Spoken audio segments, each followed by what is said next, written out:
സത്യത്തില് കുറെ ദിവസമായി, ഇപ്പൊ ഒരു 3-4 ദിവസമായി നമ്മുടെ നാട്ടില് TV ചാനൽ തുറന്നു കഴിഞ്ഞാൽ തന്നെ നമുക്ക് സത്യത്തില് 2-3 ദിവസമായി നമ്മുടെ നാട്ടിലെ മുഖ്യ വാർത്തകൾക്ക് നമുക്ക് പ്രാധാന്യം കൊടുക്കുന്നത് ഈ സമാധിയെ കുറിച്ചാണ്.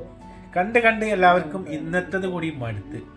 ഇന്നത്തെ ഒരു ദിവസം നാട്ടുകാർക്കും പത്രമാധ്യമക്കാർക്കും TV-ക്കാർക്കും ഒക്കെ ഒരു സമാധാനത്തിന്റെ ദിവസം. ഒരു കണക്കിന് നോക്കുകയാണെങ്കിൽ വീട്ടുകാർക്കും ഒരു സമാധാനം, നാട്ടുകാർക്കും ഒരു സമാധാനം, എല്ലാവർക്കും ഒരു സമാധാനം കിട്ടിയ ഒരു ദിവസമാണ് ഇന്ന് കേരളത്തെ സംബന്ധിച്ചിടത്തോളം. പ്രത്യേകിച്ച് പോലീസുകാർക്കും ഭരണകർത്താക്കൾക്കൊക്കെ ഒരു വർഗീയ ലഹള ഇല്ലാതാക്കി മാറ്റി. ഇങ്ങനത്തെ വാർത്തകൾ ഏറ്റവും കൂടുതൽ ശ്രദ്ധിക്കുന്നത് സത്യത്തിൽ കേരളത്തിന് പുറത്തുള്ള ആളുകളാണ് കേട്ടോ. എപ്പോൾ നോക്കിക്കഴിഞ്ഞാൽ ഇത് തന്നെയായിരിക്കും. കേരളത്തിൽ എന്താണ് നടക്കുന്നത് അതിൻ്റെ ചലനം നോക്കി നടക്കുകയാണ് നമ്മളൊക്കെ ചെയ്യുന്നത്. അപ്പോൾ ഈ വാർത്തകളൊക്കെ പുറത്തു പോകുമ്പോൾ നാട്ടുകാരെ നിങ്ങൾ ചിന്തിക്കണം. ഇത് മറ്റുള്ളിടയിൽ നമുക്കൊരു വഷളത്തരമായി മാറാൻ ഒരിക്കലും പാടില്ല.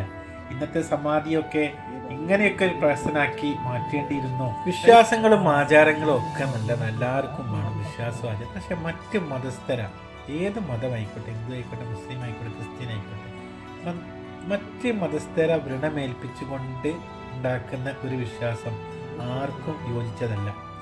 കാരണം നമ്മളൊരു വിശ്വാസിയാണെങ്കിൽ മറ്റുള്ളവരെ എന്ത് ചെയ്താലും ക്ഷമിക്കാനുള്ളൊരു കഴിവ് നമുക്ക് ഉണ്ടാവണം. അതാണ് വിശ്വാസം എന്ന് പറയുന്നത്.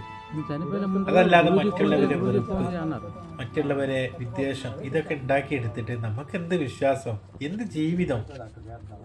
അതുകൊണ്ട് പരസ്പരം സ്നേഹിച്ചും വിശ്വസിച്ചും പരസ്പരം അങ്ങോട്ടും ഇങ്ങോട്ടും ഒരു അമ്മ പെറ്റ മക്കളെ പോലെ നമ്മളൊക്കെ കഴിയും. ഗോപാലൻ സ്വാമിയും മരണപ്പെട്ടത് ഇതാ ഇങ്ങനെ തന്നെയാണ്. സ്വയം മരണപ്പെട്ടു.